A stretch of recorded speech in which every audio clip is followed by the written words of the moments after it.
ID change करी है इस वजह से। आपकी आईडी में भी ऐड है मेरी आईडी पे सब कुछ ऐड है। बोले थोड़ा सा रुक जाती है, वहाँ से बोलने पड़ती है। रिकॉर्डिंग मैंने ऑन कर दी है। अगर इन केस लाइव में कुछ दिक्कत आती है ना तो रिकॉर्डिंग ऑन है शुरुआत से। अभी जैसे हम बात कर रहे थे तो ये रिकॉर्ड हो रहा होगा, तो इसको थोड़ा सा ट्रिम करके फिर लगा देंगे। मतलब यूट्यूब से ट्रेन करते हैं और कोई मतलब सॉफ्टवेयर नहीं है आपके पास? एक्सप्लिट है ना, ये आकाश को देते हैं, आकाश के पास भी सॉफ्टवेयर है, वो भी ट्रिम कर देता है। एक्सप्लिट से भी ट्रिम हो जाता है, एक्सप्लिट में भी। मुझे बता देना। ठीक, अंकित से पूछ लो ना, वो नहीं बताता। यूट्यूब का होता है, यूट्यूब से ट्रेन एक्सप्लिट से भी हो जाता है, मैं बता दूँ। तो ये जो हल्का सा मतलब ये जो आता है एक्सप्लिट का जो हम लाइव करते हैं, ये लाइव वाला ये इतना एक्चुअली हर वीडियो में कर देंगे, वीडियो थोड़ा मतलब सही लगेगा। ठीक, You are now unmuted. 1 minute है। हो गया?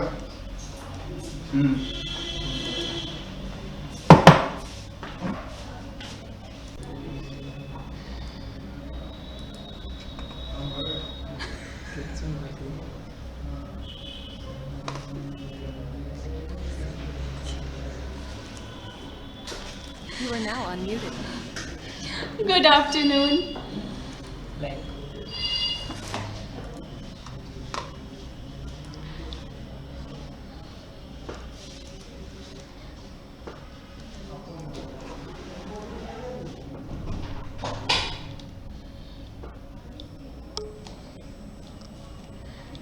कुछ नहीं, क्या हो रहा? कुछ होना था क्या?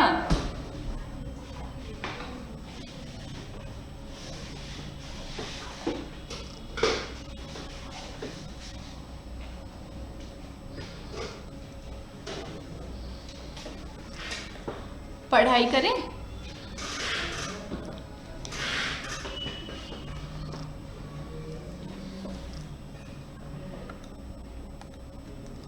क्या पढ़ने वाले आज हम?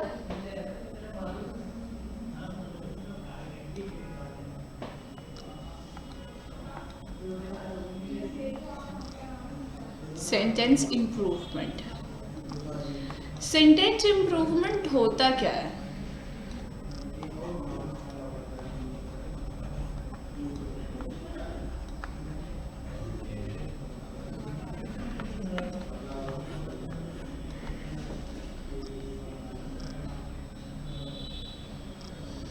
सर्दी तो है बिल्कुल।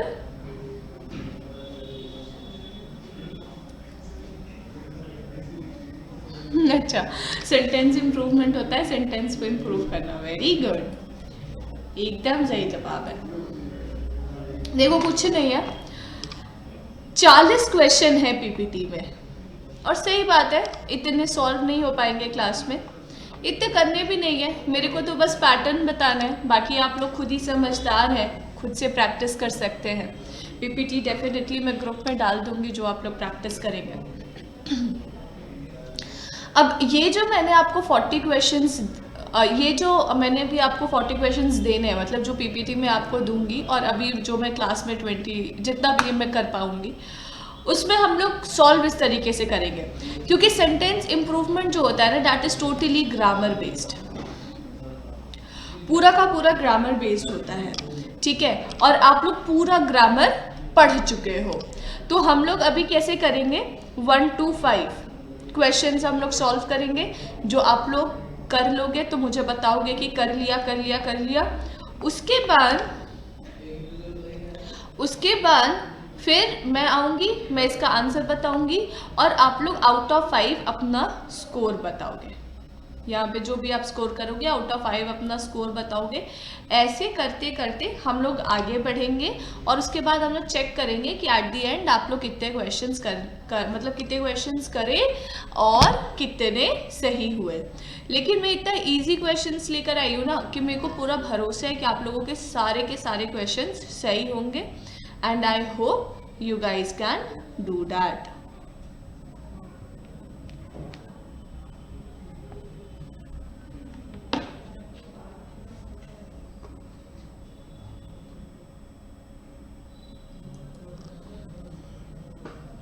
Now, question number 1.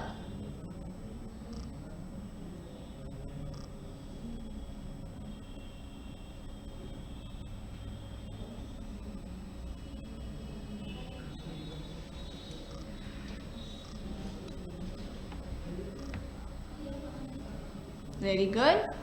एकदम फटाफट. 2.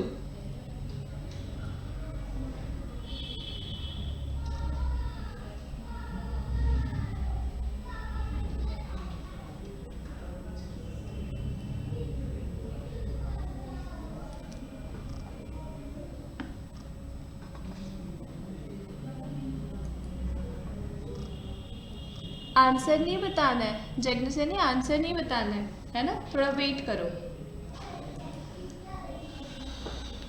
3.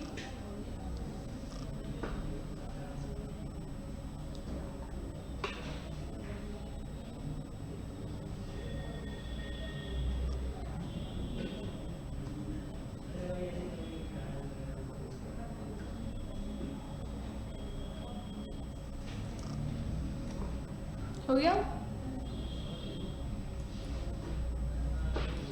4.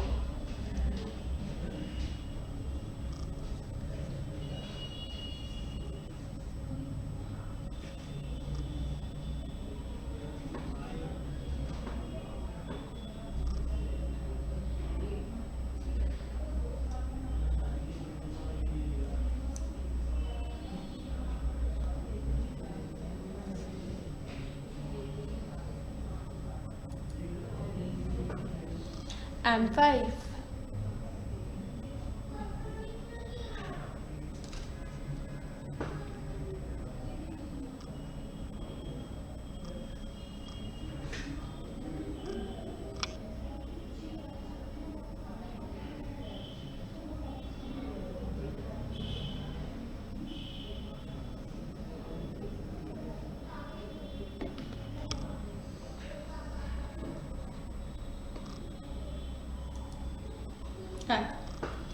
Okay.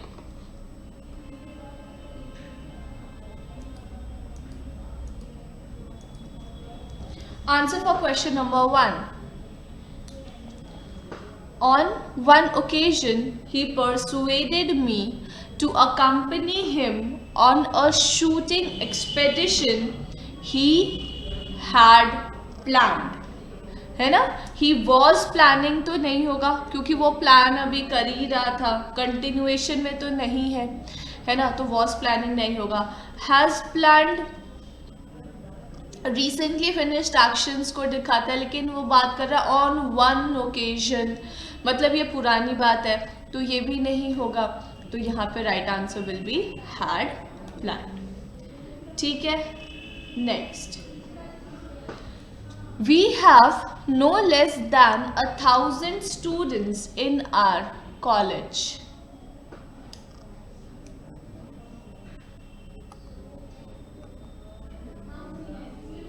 A. Not less than. और नहीं आ रहा. जगन सैनी का आ गया, अदिति का आ गया, Deepak, Keshav, Punita, Vanshika,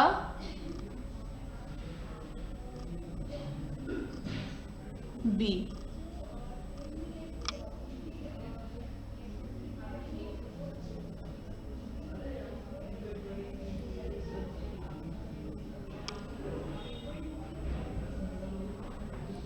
Right answer for this question is correct लग रहा है. नो लेस दैन यहाँ पे गलत है, नो लेस नहीं होगा. नो लेस दैन जो होता है ना, वो वैसे भी कंजंक्शंस होता है combinedly. No less than, I no less than she, I am responsible for the loss. तो यहाँ पे नो लेस दैन तो नहीं होगा. We have not less than. बेटा not less, no lesser, no fewer. Not less than 1,000 students in our college, ये भी नहीं होगा. We have not less than का कोई सेंस नहीं हो रहा है. We have no lesser than हो सकता है. ठीक है. तो नॉट लेस दैन यहाँ पे बिल्कुल भी अप्रोप्रिएट नहीं लग रहा है, ये जो लेस वर्ड है ये यहाँ पे बिल्कुल भी अप्रोप्रिएट नहीं लग रहा है, तो ए तो बिल्कुल ही गलत है। जब हम बात कर रहे हैं नो लेसर नो फ्यूअर, बेटा लेसर जो वर्ड होता है, लेस वो लिटिल का कंपैरेटिव डिग्री होता है ना, लिटिल लेस और लीस्ट होता है, राइट। तो ये जो आपका लेसर है, आपको याद होगा कि जो लेस वर्ड है या मतलब जो लिटिल वर्ड है, ये हम किसके लिए यूज करते हैं, ये हम यूज करते हैं अनकाउंटेबल नाउन के लिए,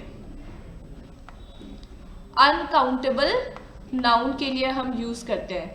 यहाँ पर आप स्टूडेंट को काउंट कर रहे हो, 1000 में काउंट कर रहे हो, तो डेफिनेटली आप अनकाउंटेबल नाउन इसके साथ क्यों लगाओगे, right answer will be no error, ठीक है। और नो फ्यूअर वैसे भी छोटे क्वांटिटी के लिए कंपैरिजन में यूज किया जाता है, तो इस रिस्पेक्ट में अगर हम देखें तो क्वेश्चन नंबर 2 का राइट आंसर होगा नो फ्यूअर।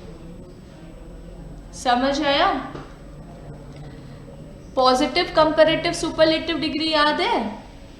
अगर किसी को ना समझ आया हो तो पॉजिटिव कंपैरेटिव सुपरलेटिव डिग्री याद होगा तुम लोगों को। पॉजिटिव डिग्री होता है लिटिल, कंपैरेटिव डिग्री होता है लेस और लेसर, ठीक है, और सुपरलेटिव डिग्री होता है लीस्ट। तो ये जो लेस और लेसर है वो लिटिल का कंपैरेटिव डिग्री है ना, और हम लोग लिटिल और फ्यू के बीच का डिफरेंस पढ़े हैं। Little is used for uncountable noun, few is used for countable noun, है ना। दोनों की मीनिंग सेम होती है बट दोनों के बीच का डिफरेंस ये है, few, a few, the few, little, a little, the little, ये हमने पढ़ा है ना। तो यहाँ पे लिटिल का जब कंपैरेटिव डिग्री यूज किया जा रहा है तो डेफिनेटली वो अनकाउंटेबल नाउन को ही कंपेयर करने के लिए ज्यादा यूज किया जाएगा। यहाँ पे स्टूडेंट्स की बात हो रही है तो will go with no fewer.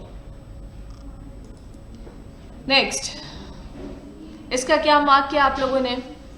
When she regained consciousness, she was stretched in the ditch out, soaked to the skin. जब उसने कॉन्शियसनेस, जब वो उसको दोबारा से होश आया, काइंड ऑफ, है ना। सी ये समझ नहीं आया था, अच्छा बहुत से बच्चों को सी लगा है लेकिन इसका आंसर नहीं आता ये। बेटा आउटस्ट्रेच जो वर्ड है ना, आउटस्ट्रेच का मतलब होता है to extend, specially arms, hands, इसके रिस्पेक्ट में यूज करते हैं। और यहाँ पे लिखा हुआ है she was stretched in the ditch out, ठीक है। जब कभी भी हम स्ट्रेच आउट की बात करते हैं ना, स्ट्रेच आउट, तो स्ट्रेच आउट ना फ्रेजल वर्ब है, जिसका मतलब होता है टू लाई डाउन, मतलब लेट जाना, सोने के लिए या रेस्ट करने के पर्पस के लिए, that is to lie down. ये स्ट्रेच आउट फ्रेजल वर्ब का मतलब होता है। अब देखो, जब उसने कॉन्शियसनेस, जब उसको वापस से होश आया, she was stretched in the ditch out, soaked to the skin, मतलब डिच, ये जो सेंटेंस है इसका मतलब ये है कि वो एक गड्ढे में गिरी हुई थी जहाँ पे पूरा मतलब मिट्टी, पानी था जो उसके स्किन में पूरा सोक हो चुका था, और जब उसने कॉन्शियसनेस रिगेन करा तो वहां से उसको बाहर निकाला गया, ठीक है। नाउ आउट, अब लिखा है out in the ditch stretched, अब डिच को स्ट्रेच किया गया, out in the ditch stretched, कुछ मतलब नहीं आ रहा है इसका।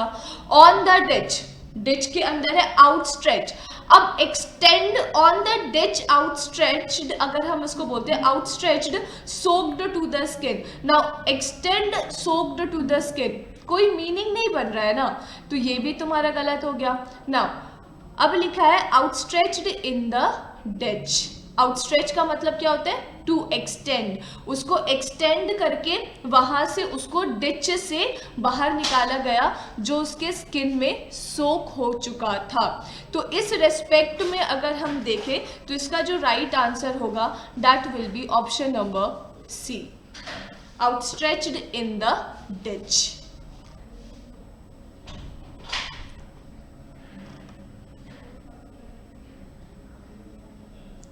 अंगड़ाई लेना,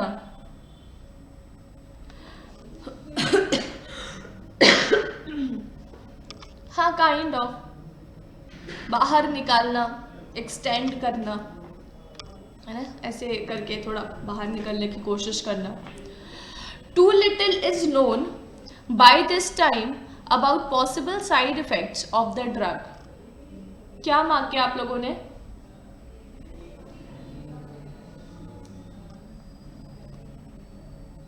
A, presently is the right answer. Do I need to explain this? I guess this one is very easy to understand. Skip. Perfect. Next one. If you want to save money, you must get rid of shopping.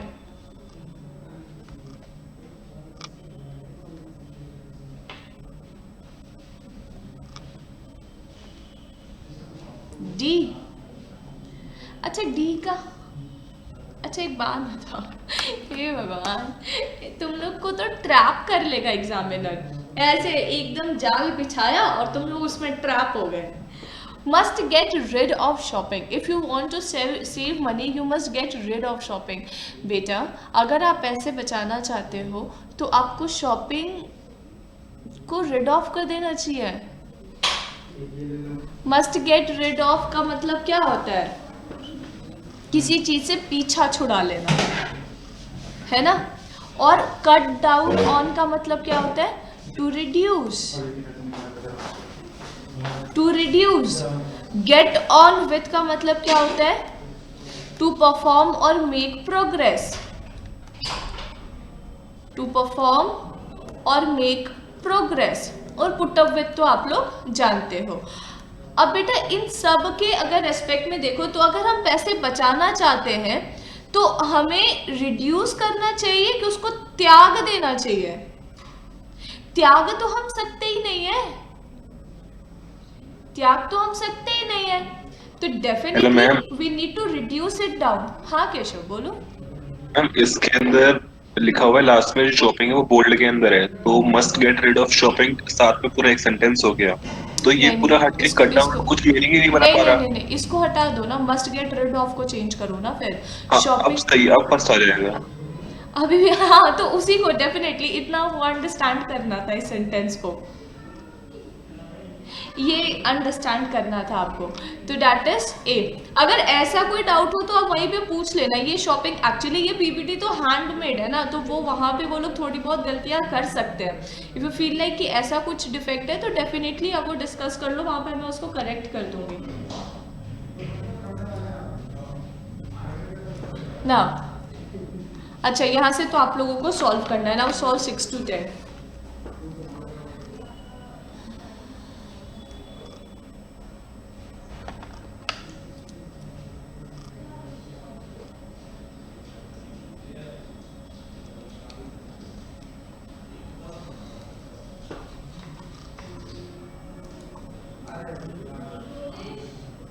Done?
ये तो हमने कल ही पढ़ा है article में।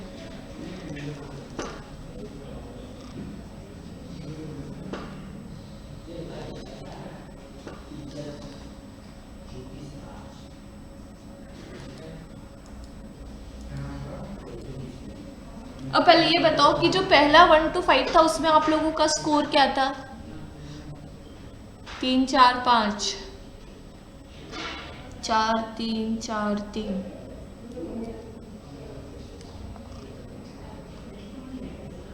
3 okay.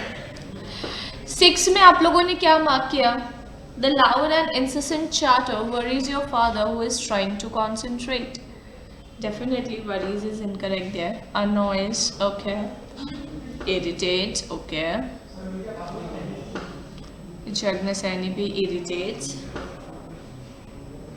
Annoys. मैं बस एक बात पूछना चाहती हूँ annoys वालों से कि why not irritates, और irritates वालों से मैं एक बात पूछना चाहती हूँ why not annoys.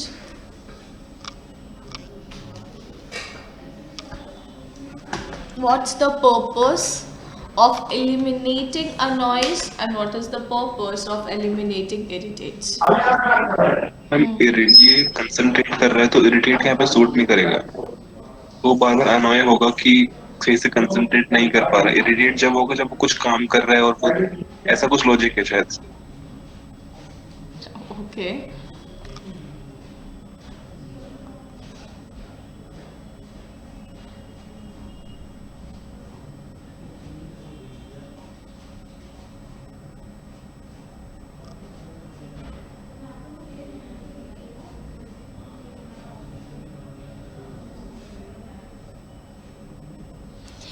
अच्छा, अब मैं तुम लोगों को बताती हूँ।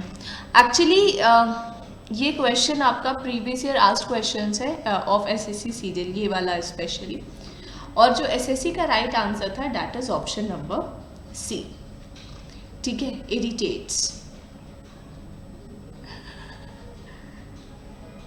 बट हाँ वंशिका बोलो, सबको ही अपना अपना व्यू पॉइंट रख लो, फिर मैं अपना बताती हूँ।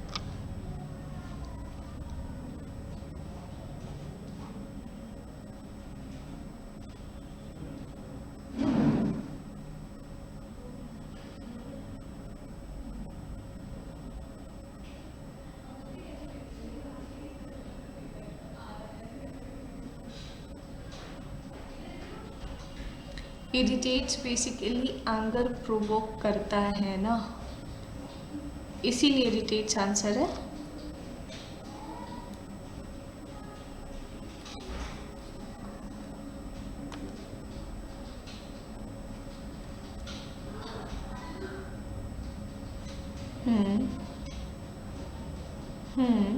सही कह रहे हो तुम, मैं नहीं डिनाई कर रही। ठीक है, सबका अपना अपना पॉइंट ऑफ व्यू आ गया।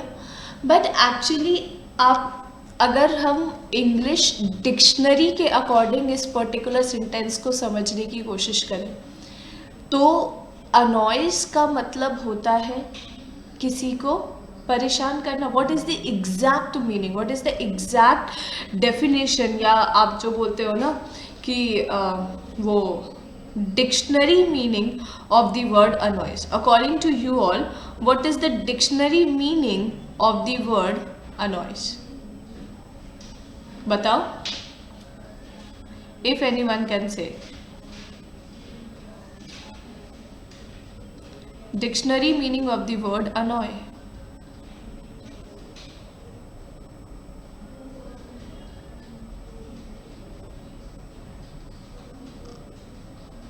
परेशान type. And dictionary meaning of the word irritate, शांति भंग करना, ऐसा कहाँ लिखा है?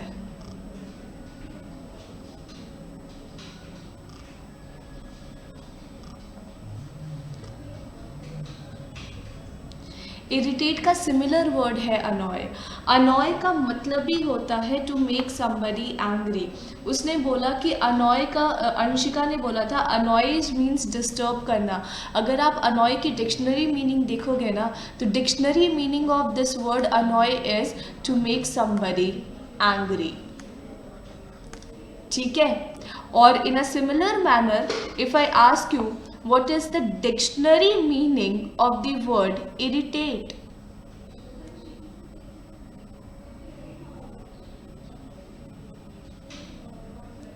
annoy का डिक्शनरी मीनिंग जैसे होता है to make somebody angry in a similar manner. What is the dictionary meaning of the word irritate? अगर आप डिक्शनरी देखोगे ना तो अनॉय की डिक्शनरी अगर आप देखोगे तो it will be like to make somebody angry, to irritate, comma लगाकर। और अगर आप इरिटेट की डिक्शनरी मीनिंग देखोगे ना, इरिटेट की डिक्शनरी मीनिंग देखोगे ना तो it will be to make, exactly, to make somebody angry, comma, to annoy. So according to me and according to the dictionary, there is no difference between annoy and irritate. So definitely for me answer for this question is both B and C. इसीलिए ना B वाले गलत है ना सी वाले गलत है। आप लोगों ने पता नहीं कैसे डिफरेंशिएट किया, बट इसका राइट आंसर होगा बोथ बी एंड सी।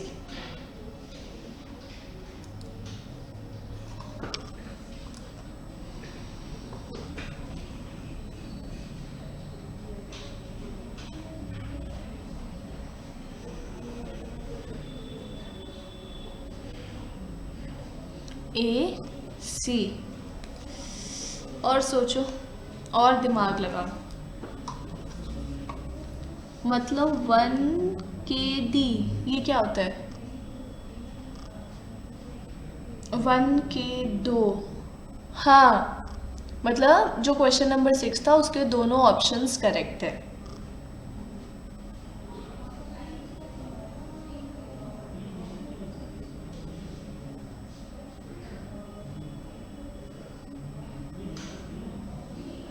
हाँ बेटा, ऐसा भी होता है। और ये जो क्वेश्चन उसमें डाला गया था that was a contradictory question, तो उस पर क्लेम किया गया था। इसी वजह से मैंने तुम्हें बता दिया कि उसमें आप बी भी मार्क करके आते तो भी आपको मार्क्स मिलता, अगर आप सी मार्क करके आते तो भी आपको मार्क्स मिलता, ग्रेस मिल जाते हैं उस केसेस में। Exactly.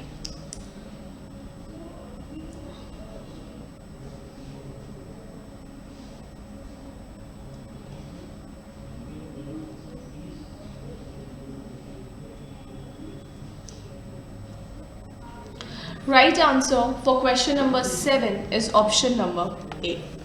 A is absolutely correct. Why A? क्योंकि आप लोगों को मैंने एक जगह पे पढ़ाया है एडवर्ब में कि नॉट ओनली के साथ हमेशा inversion form of sentences follow होता है। इन्वर्जन फॉर्म ऑफ सेंटेंसेस का मतलब होता है पहले हेल्पिंग वर्ब आएगा, फिर सब्जेक्ट आएगा, फिर मेन वर्ब आएगा। तो यहाँ पर हेल्पिंग वर्ब आया, फिर सब्जेक्ट आया, फिर मेन वर्ब आया। ठीक है, तो it will be not only did they go.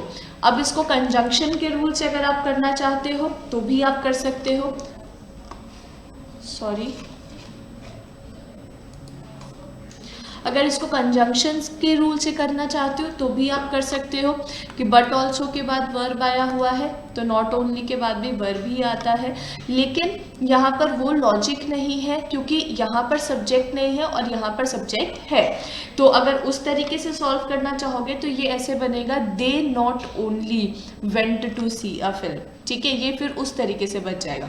But not only, hardly, scarcely, no sooner, under no circumstances, in our circumstances, तो ये जितने भी एडवर्ब्स होते हैं ना ये हमेशा इन्वर्जन फॉर्म ऑफ सेंटेंसेस को फॉलो करते हैं। और यहाँ पर इन्वर्जन फॉर्म ऑफ तो इसी वजह से इसका राइट आंसर ये होगा क्योंकि वो इन्वर्जन फॉर्म ऑफ सेंटेंस को फॉलो कर रहा है। ठीक है, 8 का क्या मार्क किया?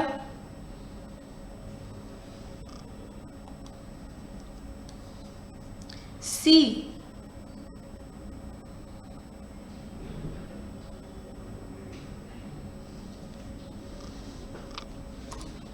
अरे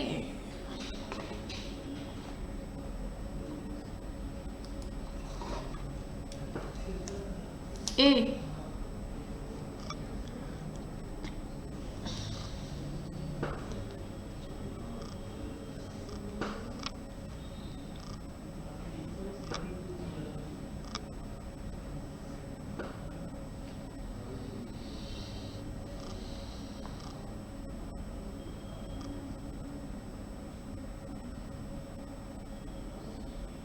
CA।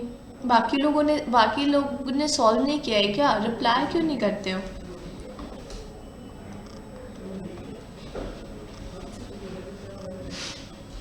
AC, right answer is C।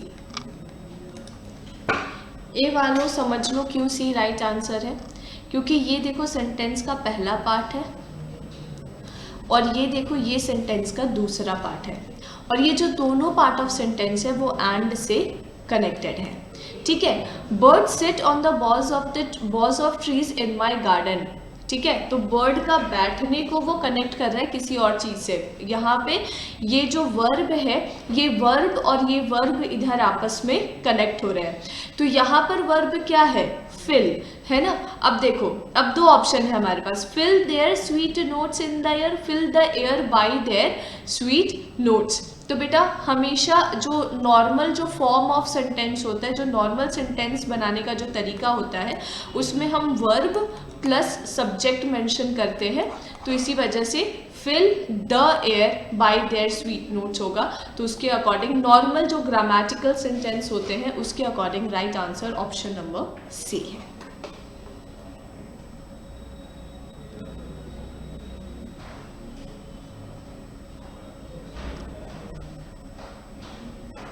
कोई ना होता रहता है, इसमें इतनी टेंशन की कोई बात नहीं है। ये ना दिखने में आसान होते हैं बट एक्चुअली ये बहुत कॉम्प्लिकेट करते हैं, बहुत छोटे छोटे आगे पीछे करके ये दिए जाते हैं एग्जाम में। पावर इज राइट, इसमें तो कुछ एक्सप्लेन करने का भी नहीं है। मतलब मीनिंग ऑफ द वर्ड्स अगर आप समझ पा रहे हो तो उसके अकॉर्डिंग आप फिल कर सकते हो।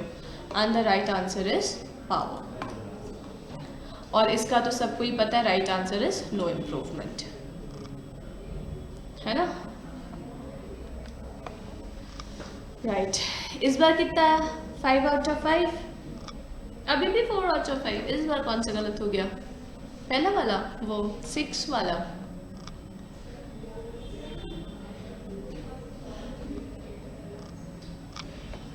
Okay,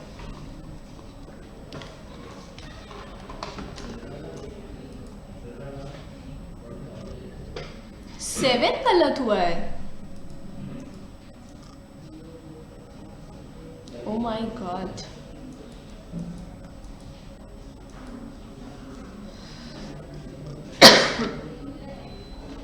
solve it. The greater the demand,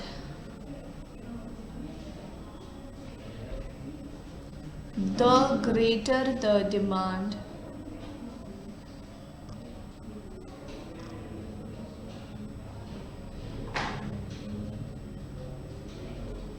done.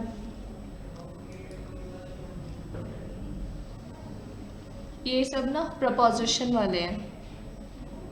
I prefer,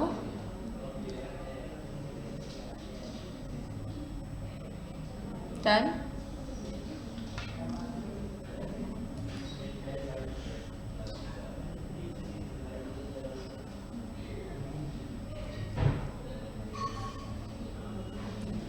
Better usage of word.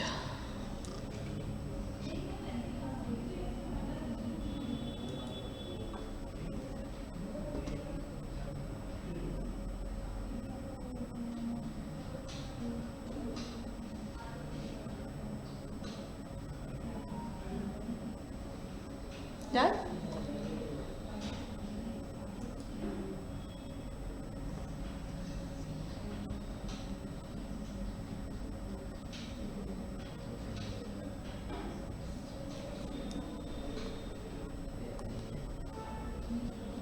Done. Very good. इस बार सबको लग रहा होगा कि 5 आउट ऑफ 5 आएगा। मुझे भी ऐसा लग रहा है कि आएगा, क्योंकि इस बार तो पेपर भी इजी है, 5 क्वेश्चन भी आसान आए थे। Okay, so the right answer for question number 11, C.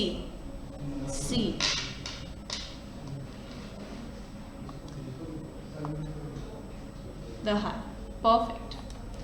The higher is the right answer. Very good. I prefer 12 to ride than to walk.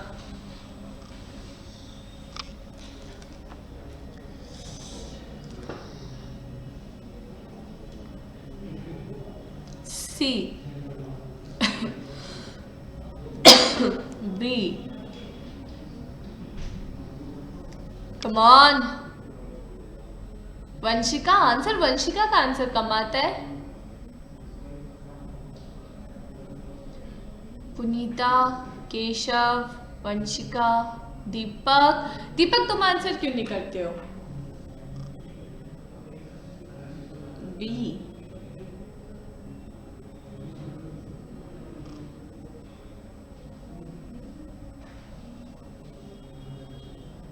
गलत हो जाता है। अच्छा, आंसर नहीं करते हो तो सही होता है, और बता देते हो तो गलत हो जाता है। A B A, right answer is option number ए।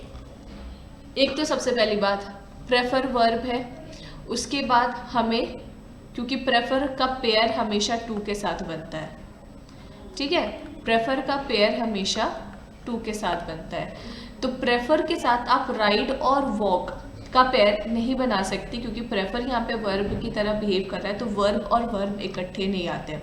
तो जब वर्ब आएंगे वो अपने जेरेंड फॉर्म में आएंगे, तो it will be I prefer riding to walking. Right answer for question number 12 is option number A. Got it? Now, the workers went on a strike asking for better pay and service condition. B B B B B B B एकदम सही जवाब है। Congratulations, आप सबका जवाब बिल्कुल सही है। The newspaper provides more international news than domestic news. Very good. National is the right answer. Very good. सबका आंसर करेक्ट है, तो कुछ बोलने की जरूरत नहीं है। The teacher was very angry at his student.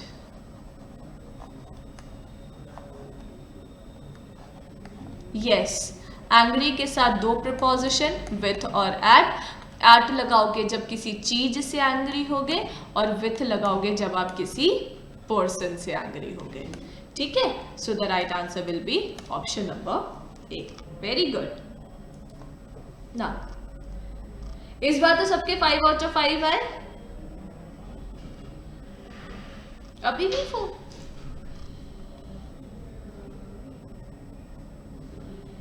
Ride वाला गलत हो ही गया आखिर। पुनीता के 5 आउट ऑफ 5 है। एक बार तो 5 आउट ऑफ 5 ला के दिखाओ।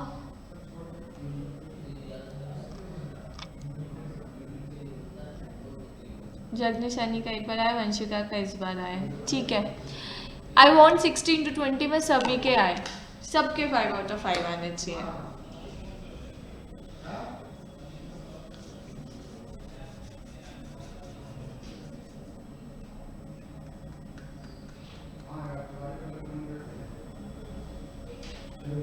Sixteen done.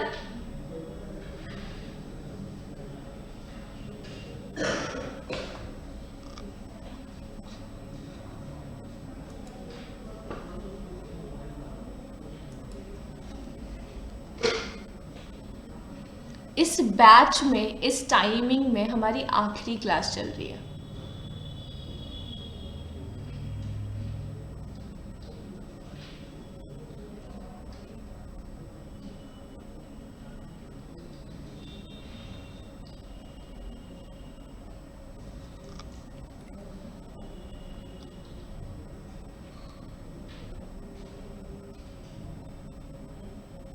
सर लोगों ने तुम्हें इंफॉर्मेशन नहीं दी है क्या?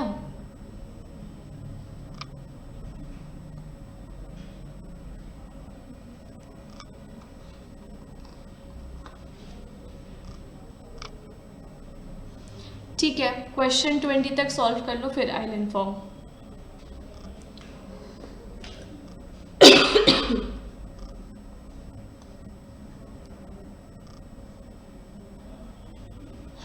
नहीं, सर लोग का भी काम है देना।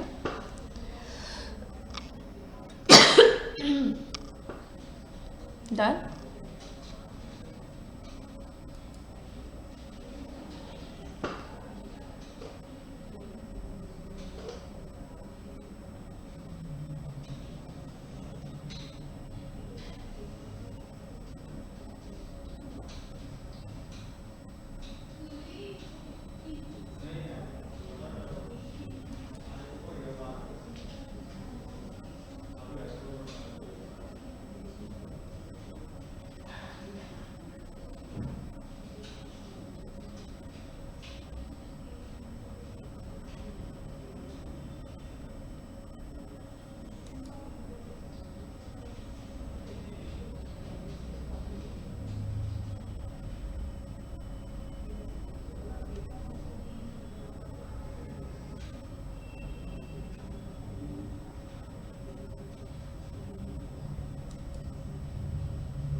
Done?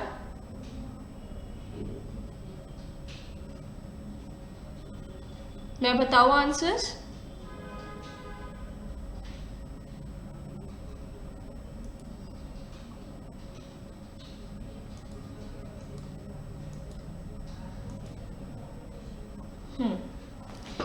He backed out of the agreement. He backed out of the agreement का मतलब क्या है कि वो उस agreement से पीछे हट गया. तो withdrew his support from is absolutely correct. Very good. Option number C is absolutely correct. Next is man is the only animal who can talk. तो man is the only animal who can talk का answer होगा बेटा no improvement required. Why? I'll tell you. हाँ मैं बता रही हूँ इसका right answer option number D होगा. ऑप्शन नंबर डी इसलिए होगा क्योंकि बेटा यहाँ पर एनिमल को टॉक करने के सेंस में बात किया जा रहा है, तो एनिमल को ह्यूमन बीइंग की क्वालिटी से पर्सोनिफाई किया जा रहा है.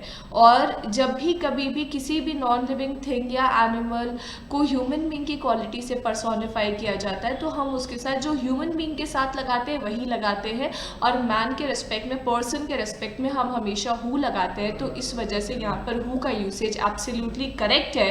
तो राइट आंसर जो होगा that will be no improvement. Got it? हाँ, उसके बाद लिखा है he did not know the answer. He did not know the answer. तो neither did I is the right choice. Definitely option number A. ठीक है. Now 19. When the owner offered tea, the peon denied it. The peon denied it. बेटा peon ना owner को deny नहीं कर सकता ना डिक्लाइन कर सकता है, डिसओबे कर सकता है ना. अगर कोई भी आपसे सीनियर है और आप उसकी बात नहीं मानते तो यू डोंट ओबे your parents, right. Disliked, the peon disliked it. Disliked तो इसके कॉन्टेक्स्ट में करेक्ट नहीं है, ठीक है. और जब सीनियर जूनियर की बात चलती है तो वहां पर आप हमेशा ओबे वर्ड यूज करते हैं. So the right answer for question number 19 is the peon disobeyed it. बस एक और सही हो जाए भगवान. हाँ वंशिका बोलो.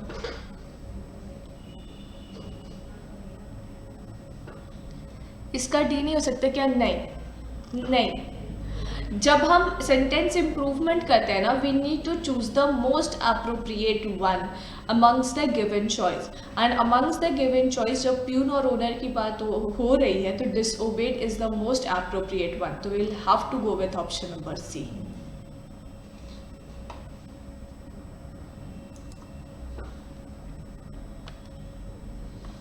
ठीक है. Do you remember his phone number? I don't suspect so. बेटा सस्पेक्ट का मतलब होता है डाउट, है ना. और यहाँ पर with the sentence it is very much relevant कि वो बोलना चाह रही है कि आई डोंट थिंक सो. तो उस रेस्पेक्ट में right answer will be option number ए. कितने सही हुए? वाह, very good Jagan Saini, very good. 5 out of 5. Vanshika 4, पुनीता 4, अदिति 5. गलत हो ही गया आखिर. कोई तो मैं नहीं बचा पाता ना गलत करने से.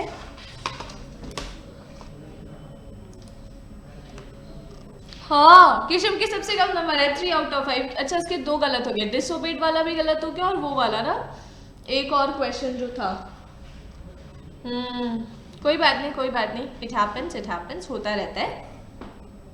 इम्प्रूव हो जाएगा स्कोर, और क्या, चलता रहता है, कोई इश्यू नहीं है.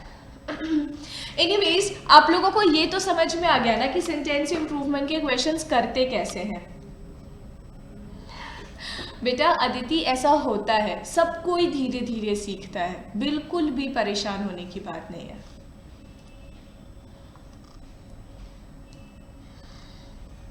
और क्या. सबको सेंटेंस इम्प्रूवमेंट क्लियर हो गया ना बेटा कि सॉल्व कैसे करते हैं, किस तरीके के क्वेश्चंस आते हैं. इसमें तो अब किसी को कोई डाउट नहीं है. ठीक है, अब 1 मिनट के लिए रुक जाना, फिर हम लोग डिस्कशन शुरू करेंगे।